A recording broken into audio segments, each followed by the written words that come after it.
जे शिवाजी महाराज हे आद्य गोरक्षक आहेत की ज्यांनी कसायचा हात कापून टाकला होता आणि मग त्यांच्या राज्यामध्ये कधी गोहत्या झाली नाही। तर आज दुर्दैव थोडं असं आहे की सरकार हे गोहत्येच्या विरोधातलं आहे।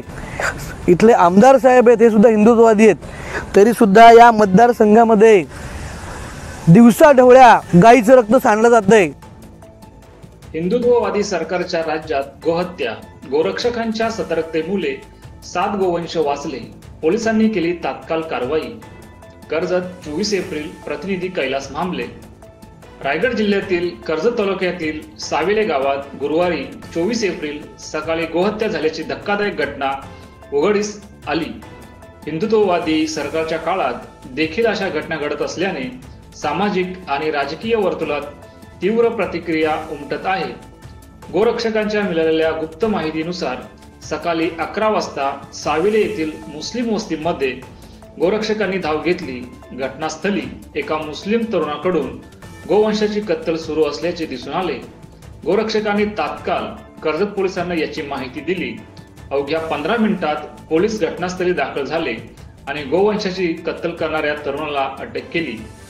या ठिकाणी तणावपूर्ण वातावरण निर्माण झाले होते, मात्र पोलिसांनी तात्काळ हस्तक्षेप करून परिस्थिती नियंत्रणात आणली। तात्काळ कारवाई करत पोलिसांनी 7 जिवंत गोवंश यांची सुटका केली। या जनावरांना अरवंद येथील जैन गौशालेत हलवण्यात आले। वाचवलेल्या जनावरांची आरोग्य तपासणी करण्यात आली असून सर्व जनावरे सुदृढ असल्याचे स्पष्ट करण्यात आले आहे।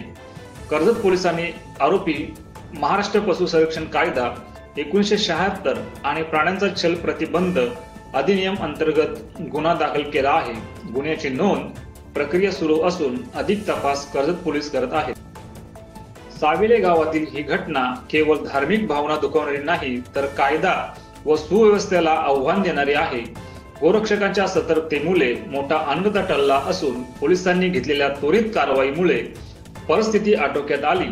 तपास सुरू असून संबंधितांवर कडक कारवाईची मागणी होत आहे। सकाळी 11च्या सुमारास आम्हाला आमच्या सूत्रांकडून माहिती मिळाली की अशा ठिकाणी गायीची कत्तल होणार आहे। तर आम्ही तुर्तास पोलिसांना त्याचं इन्फॉर्म केलं आणि त्याच्यानंतर पोलिसांना घेऊन आम्ही घटनास्थळी सावेळे गावात गेलो असताना जो सदर इसम आहे अलकास पटेल म्हणून, तो धारदार शस्त्राने गायीची कत्तल करत होता। पोलिसांनी जागेवर त्याला रंगेहात पकडलं आणि अशा त्या नराधमाला लगेच त्यांनी अटक केलं। तिथे 7 ते 8 गोवंश अजून तिथे शिल्लक होता, तोही जमा करून घेतलाय। इथे मुद्दा आम्हाला हाच उपस्थित करायचा आहे की आज आपण कर्जतसारख्या ठिकाणी राहतो जिथे हिंदू बहुल एरिया, हिंदू जास्ती आहे, तर अशा ठिकाणी दिवसा ढवळे 11 वाजता जर गायीची कत्तल होत असेल, गायीचं आपल्या ह्या धर्तीवर रक्त सांडते, ज्या गायीची आपण पूजा करतो, 33 कोटी देव मानतो त्या गायीमध्ये, त्या गायीला हे भाकरीबरोबर खातायत कापून दिवसा ढवळ्या, तर त्याच्यावरती कठोर कारवाई झाली पाहिजे। दुसरी गोष्ट, त्या गावाच्या पोलीस पाटलावरती पण कारवाई झाली पाहिजे। गावामध्ये जे शासकीय अधिकारी आहेत त्यांच्यावरती त्यांच्या डोळ्यासमोर हे जर प्रकार होतोय तर त्याच्यावर प्रश्नचिन्ह उभं राहते। पोलिसांच्या पद्धतीने त्यांच्यावरती FIR नोंदवली आहे। आता आमचं पोलिसांना हेच मागणं आहे की त्याच्यावर कठोरात कठोर तुम्ही कलम लावा, गो हत्येची अवैध कत्तलखाना चालवण्याची कलम लावा आणि त्याच्यावर योग्य ती कारवाई व्हावी, हीच आमची सर्व गोरक्षकांची आणि हिंदूंची मागणी। जय श्रीराम। आम्ही गोरक्षक म्हणून सारखं पोलीस स्टेशनच्या आणि प्रशासनाच्या मदतीने कायदा सुव्यवस्थेला धक्का न लागता आम्ही FIR साठी आग्रही असतो, पण कर्जत हा रायगड जिल्ह्यातला छत्रपती शिवाजी महाराजांच्या पदस्पर्शाने पावन झालेला आणि ज्या जिल्ह्यामध्ये राजधानी आहे शिवाजी महाराजांची, जे शिवाजी महाराज हे आद्य गोरक्षक आहेत की ज्यांनी कसायचा हात कापून टाकला होता आणि मग त्यांच्या राज्यामध्ये कधी गोहत्या झाली नाही। तर आज दुर्दैव थोडं असं आहे की सरकार हे गोहत्येच्या विरोधातलं आहे। इथले आमदार साहेब आहेत हे सुद्धा हिंदुत्ववादी आहेत, तरीसुद्धा या मतदारसंघामध्ये दिवसाढवळ्या गाईचं रक्त सांडलं जात आहे। या साळोखे गाव आहे किंवा ही जी हाताच्या बोटांवर मोजण्याएवढी जी गावं आहेत, याच्या आजूबाजूला 90% हिंदू समाज आहे। याच्या आजूबाजूला 200 अधिकारी, पोलीस स्टेशन आहे, सरकारचे एवढे नियम आहेत। एवढं सगळ्यांना धाब्यावर बसवून गोहत्या जर दिवसाढवळ्या होत असेल तर हिंदू धर्माच्या या आस्थेला जो धक्का वारंवार लावला जातोय हा कधी थांबणार आहे की नाही असा प्रश्न गोरक्षकांना पडतो. आणि मग जेव्हा आम्ही पोलीस स्टेशनला एखादी कारवाईसाठी येतो तेव्हा आम्हाला योग्य तसा प्रतिसाद जसा मिळायला पाहिजे तसं लगेच मिळत नाही. आजच्या ह्याच्यात जरी मिळालेला असला तरी याच्या आधीचा अनुभव खूप चांगला नाही. तर आत्ता गरड साहेबांनी जे सांगितलं आहे त्याप्रमाणे ते घर बुलडोज होण्यासाठी काय आवश्यकता आहेत ती पत्रव्यवहार ते करणार आहेत. आणि हा बुलडोज होण्यासाठी तहसील आणि इतर ज्या काही सरकारी यंत्रणा आहेत त्यासाठी गोरक्षक फॉलोअप घेतील. पण आमची सगळ्यांची मागणी ही एकच आहे की इंटेलिजन्स काय करतं आहे आपलं, गोरक्षकांनीच तुमच्याकडे सारखं यायचं का. आणि दुसरा एक प्रश्न असा आहे की हिंदूंच्या असताना किती वेळ असं आपण रस्त्यावर टाकणार. आम्ही कृष्णाची पूजा बंद करायची का, आम्ही नंदीची पूजा बंद करायची का, आम्ही दत्ताची पूजा बंद करायची का.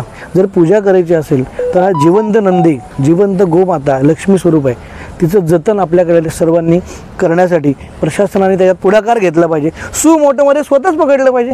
सारखं आम्ही काय सांगणार. आणि ज्यांच्यावरती याची हिस्ट्री आहे त्याची फाईल बनवून त्याच्यावरती माननीय मुख्यमंत्री साहेबांनी सांगितल्याप्रमाणे त्यांच्यावर मोका लागला पाहिजे, त्याला तडीपार केलं पाहिजे. यांना जगातले सगळे धंदे करू देत पण गायीकडे बघताना तिची कत्तल करताना 100 वेळा त्यांच्या मनात विचार यायला पाहिजे की गाय ही आमची कोण आहे, हिंदूंची अधिष्ठात्री आहे. आणि म्हणून आम्ही म्हणत असतो की गाय नाही आहे माता आहे, देश जन्म का नाता आहे. आणि म्हणून ही गाय जी आहे ती गाय जर वाचली नाही तर आपला धर्म वाचणार नाही, आपली संस्कृती वाचणार नाही. म्हणून आपल्याला ही गाय संरक्षण करताना नुसती गायीचं संरक्षण नाही, हे संविधानाला पायमल्ली दबवलं जाते. त्यामुळे धर्माचा विचार नसून हा संविधानासुद्धा विचार आहे. आणि ज्यासाठी पोलीस प्रशासन आणि इतर प्रशासकीय हे पगारी आहेत तर त्यांनी आपल्या मिळालेल्या पगाराचा योग्य मोबदला द्यावा आणि समयाचं ऋण फेडावं. कारण आपण 6 महिने आईचं दूध पितो आणि इतर आयुष्य गाईचं दूध पितो.